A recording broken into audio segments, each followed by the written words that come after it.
अस्सलामुअलैकुम। तो आज हम बात करेंगे मुख्तलिफ तरह की जेनेटिक म्यूटेशंस के बारे में जो आपको एक सेल में मिलेंगी। लेकिन इससे पहले मैं एक जायज़ा लेना चाहती हूँ सेंट्रल डोगमा का और किस तरह से एक सेल की जेनेटिक इन्फॉर्मेशन स्टोर की हुई होती है डीएनए की शक्ल में, जो फिर ट्रांसक्राइब होता है आरएनए बनाने के लिए और फिर ट्रांसलेट किया जाता है ताकि प्रोटीन बनाया जा सके।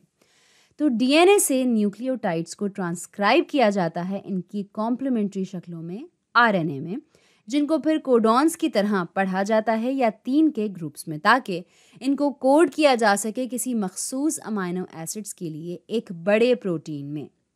अब अगर आप किसी एक न्यूक्लियोटाइड को म्यूटेट कर दें जो डीएनए पर मौजूद हैं, कह लें कि इस थायमीन बेस को एडेनिन बेस में, तो वो असर डालेगा आरएनए सीक्वेंस पर और आखिर में इस प्रोटीन पर भी जो इससे बनकर आएगा।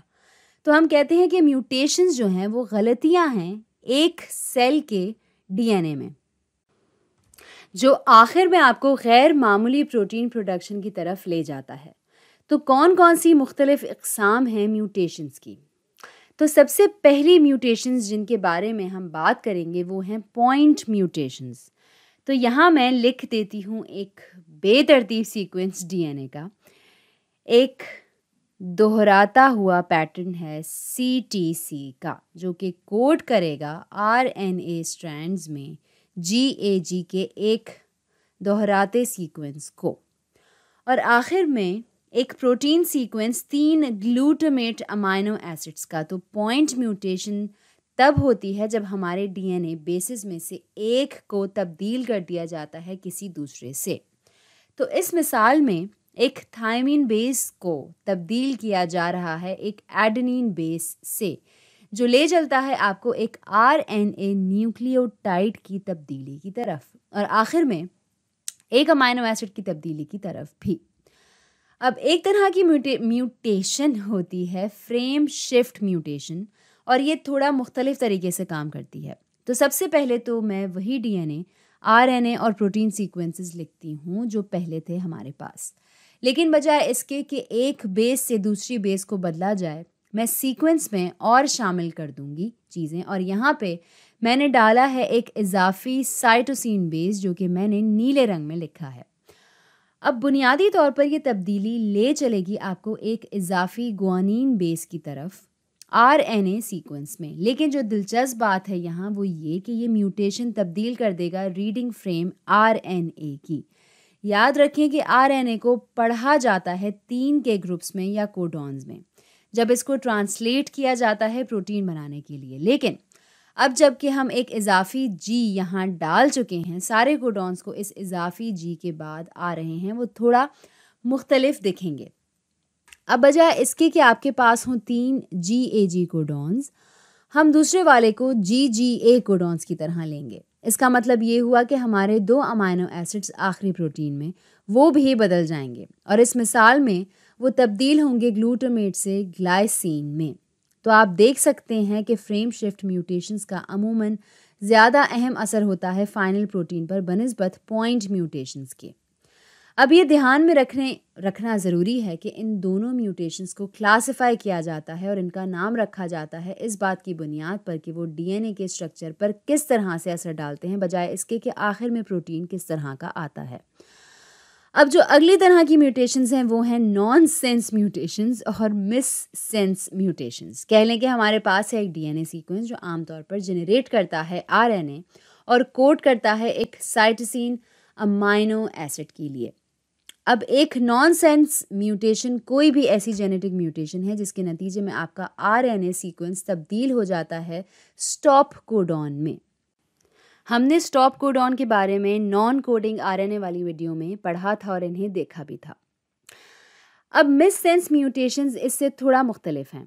ये भी कोई भी ऐसी जेनेटिक म्यूटेशन है जो तब्दील कर देता है एक अमाइनो एसिड को एक से दूसरे में। तो इस मिसाल में हमारी म्यूटेशन तब्दील कर रही है आने वाले अमाइनो एसिड को सिस्टीन से ट्रिप्टोफैन में।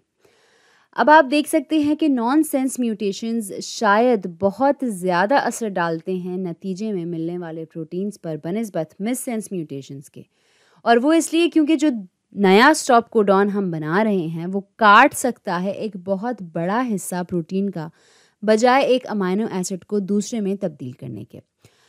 तो अब हम मिससेंस म्यूटेशंस को मज़ीद तक़सीम कर सकते हैं छोटी अक़साम में, जैसे कि साइलेंट म्यूटेशंस। ये वाली म्यूटेशन बिल्कुल भी प्रोटीन पर असर नहीं डालती। अब जब बहुत से मुख्तलिफ आरएनए कोडॉन्स कोड कर सकते हैं एक ही अमाइनो एसिड के लिए, ये मुमकिन है कि म्यूटेशन शायद बिल्कुल भी प्रोटीन पर कोई असर ना डाले। तो इस मिसाल में CCA, CCG, CCT और CCC एक डीएनए के सेक्शन में ये सब कोड करेंगे ग्लाइसिन के लिए। तो अगर आप तीसरे बेस को तब्दील करेंगे, नतीजे में मिलने वाले प्रोटीन पर बिल्कुल भी असर नहीं डालेगा। अगली होती हैं कंजर्वेटिव म्यूटेशंस। ये वो हैं जिनमें नया अमाइनो एसिड जो है वो बिल्कुल पुराने वाले की तरह है। तो यहाँ पे मेरे पास है एक ग्लूटामेट और एक एस्पार्टेट, और ये दोनों हैं एसिडिक अमाइनो एसिड्स। तो एक म्यूटेशन जिसने तब्दील कर दिया एक एस्पार्टेट को ग्लूटामेट के लिए, ये होगी एक कंजर्वेटिव म्यूटेशन।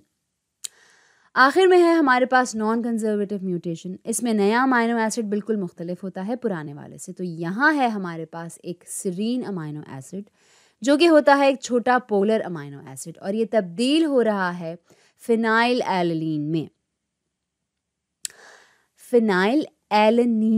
एलेनीन से, जो कि है एक बड़ा non polar aromatic amino acid. और ये एक मिसाल होगी नॉन कंजर्वेटिव म्यूटेशन की, क्योंकि सीरीन और फिनाइल एलेनीन दो मुख्तलिफ तरह के अमाइनो एसिड्स हैं। एक बार फिर बताती चलूँ कि ये सारी म्यूटेशंस, इनको क्लासिफाई और इनके नाम इस बुनियाद पर रखे जाते हैं कि ये किस तरह से असर डालते हैं आने वाले प्रोटीन्स पर, बजाय इसके कि ये किस तरह से सेल के डीएनए पर असर डालते हैं। तो आज के लिए इतना ही।